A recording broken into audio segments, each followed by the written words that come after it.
Исәнмесез. Эфирда Татарстанның көньяк көнчыгыш хәбәрләре. Студияда Ляна Ганеева. Бүгенге программада Яңа елда Әлмәт фортирларын һәм йортларын бизәгән чыршылар урам ишегалларына һәм шүплекләрдә күренә башлады. Агачларга ничек икенче тормыш бирергә? Бузлауык аркасында травматология бүлегенә 25ләп кеше мөрәҗәгать иткән, имгәләнүгә һәм сынауларга шәһәр урамнары буйлап йөрүләр китерә. Мошенниклык очрагы турында 18 гариза һәм 3 миллионнан артык зыян һәм бу 2025 ел башыннан гына җинаятьчеләр әлмәтлеләрне алдауларын дәвам итәләр. Яңа елда Әлмәт фортирларын һәм йортларын бизәгән чыршылар урам ишегалларында һәм шүплекләрдә күренә башлады. Агачларны чыгарып ташларга ашыкмагыз, ылыслы агачка икенче тормыш биреп була. Шәһәр тормышы шартларында яңа ел күрке булган яшел чыршыны бәйрәмнәр үтү белән урамга чыгарып ташларга ярамый. Утилләштерү өчен агачны шуп контейнерына урнаштырырга кирәк. Мондай очракта башка калдыклар белән бергә аны полигонга чыгарачаклар. Әмма төбәк операторы файдалы альтернатив вариант тәкъдим итә. Многие из вас задумываются о том, как правильно утилизировать натуральную ель. Сезнең күпләрегез натураль чыршыны ничек дөрес утилләштерү турында уйлана, мөхит турында кайгырту һәм шуп майданчыкларын чисталыкта саклау өчен чыршыларны кабул итүче махсус пунктларга китерергә кирәк. Алар шәһәрнең 3 микрорайонда урнаштырылган, аннан барлык чыршыларны да эшкәртүгә алып китәчәкләр. Әлеге пунктлар 20 гыйнварга кадәр эшләячәк. Ылысларны җыю нукталары 3 адрес буенча урнашкан. Чыршыларны теләсә кайсы вакытта алып килергә була. Аннары аларны эшкәртүгә җибәрәчәкләр. Шуны да онытмаска кирәк. Чыршыда яңа ел бизәкләре калырга тиеш түгел. Шулай ук аны капка төрергә кирәкми.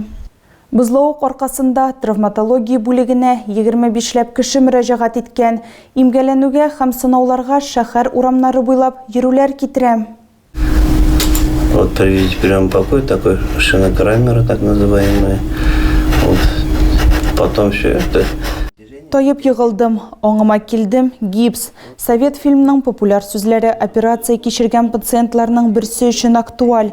Имгәнүенең сәбәбе бузлауыкта йығылу. Хәзер аны озак төрнәкләнү көтә, дип сөйли Рад. С начала года у нас уже... Ел башыннан бездә 50гә якын пациент хастаханәгә озатылган. Аларның 30-на операция ясалган. Бузлауык кына түгел, гомумән алганда бузлауык ул 50%. Халык инде берничә көн дәвамында шәһәр урамнары буйлап зур кыенлык белән хәрәкәт итәләр. Тротуарларның төп өлеше шугалакны хәтерләтә. Өлкән яшьтәге Әлмәт халкына табиб бөтенләй урамга чыгудан тыелып торырга, яисә сакланып кына йөрергә киңәш итә. Шулай да йыгылган очракта үзеңә беренче ярдәмне дөрес күрсәтү мөһим. Ну, в первую очередь, это фиксация. Человек, если упал... Беренче чиратта бу фиксация. Әгәр шарфыгыз бар икән, гәүдәгә бәйләп куярга. Елның салкын вакытында авырткан урынга кар куярга. Бу авыртуны, шешүне киметәчәк. Әгәр кеше йыгылган икән, үзе торып баса алмаса, ашыгыч ярдәмне чакыртырга кирәк. Бер тәүлек эчендә травматологиягә тайгак юлларда йыгылганнан соң 25 кеше мөрәҗәгать итте. Мошенниклык очрагы турында 18 гариза һәм 3 миллионнан артык зыян һәм бу 2025 ел башыннан гына җинаятьчеләр әлмәтлеләрне алдауларын дәвам итәләр һәм хокук саклаучылар даими рәвештә ничек аферистлар корбаны булмау турында сөйләсәләр дә алданучылар шактый, ләкин сюжетыбызның герое үзенең акча янчыгын саклап калган. Спасибо большое, что не поверили мошенникам. И брошюрки такие на будущее. Спасибо. Уяу булганы өчен полиция хезмәткәрләреннән Миндифа Миңнуллина чәчәк бәйләме алды.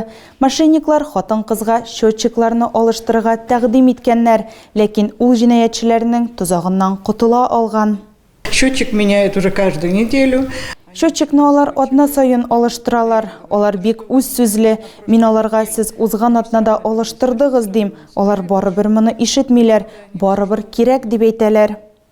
Еш шалтыраталар дип сөйли пенсионер. Сәбәпләре һәр вакыт төрле. Номерны алыштыру, куркыныч счетка акча күчерү, туганыңа ярдәм кирәк. Хатын-кыз аферистлар белән сөйләшкәнең төп билгесен белгән инде. Миндифа Мигнуллина игътибарлы булырга һәм мәгълүматны тикшерергә, иң яхшысы таныш булмаган кешеләр белән сөйләшүне шунда ук төгәлләргә киңәш итәм. Яңа ел бәйрәмнәре чорында Әлмәт районында 18 кеше 40 алдарлардан зыян күргән. Олар 3 миллионнан сумнан артык акча югалткан. 13 гыйнвар көнне Россия матбугатына 34 ел тулды. Әлмәттә төп газета булып Знамя труда санала.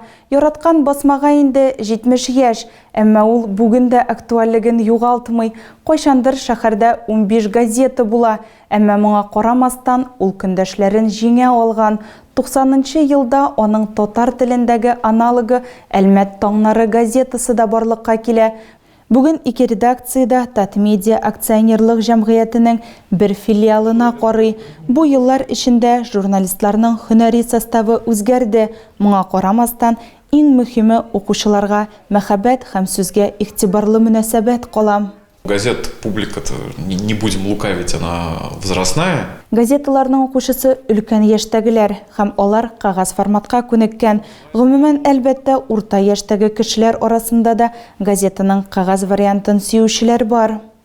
Республиканың су объектларында вазгыят көчле салкыннар булмау сәбәпле катлаулы булып кала. Ире елгаларда бозның калынлыгы якынча 11 см, күлләр һәм буалар кебек эчке сулыкларда аның калынлыгы 30 см-га җитә. Сильных морозов на территории республики, да и в целом на Приволжскую и центральную часть Российской Федерации не было. И тот лед, который сформировался под действием отрицательных температур до 10 градусов ниже нуля, конечно, он недостаточно стойк и прочен.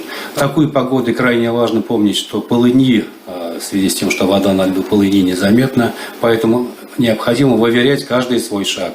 Конечно, если есть возможность, пользоваться обязательно пешней, для того, чтобы проверить, есть ли лед впереди вас или нет. 230 машина йөртүчене Әлмәт районы юлларында автоинспекторлар тикшерде. Профилактика рейдында шулай ук ПДН хезмәткәрләре һәм участковыйлар да катнашты. Нәтиҗәдә 22 машина йөртүчене светофорның кызыл төсенә хәрәкәт иткән өчен туктатканнар. 5 кеше куркынычсызлык каешын эләктермәгән, 1 кеше таныклыгыннан башка машина белән идарә иткән һәм 6 автомобильче өйгә җыю кайтып киткән, чөнки алар исерек хәлдә булганнар. Тагы да күбрәк яңалыклар һәм тапшырулар белән безнең сайтта таныша аласыз. Без социаль челтәрләрдә дә бар. Хәбәрләр юллагыз. Бүгенгә менә шулар. Мин сезнең белән сау булашам. Исән, имин булыгыз.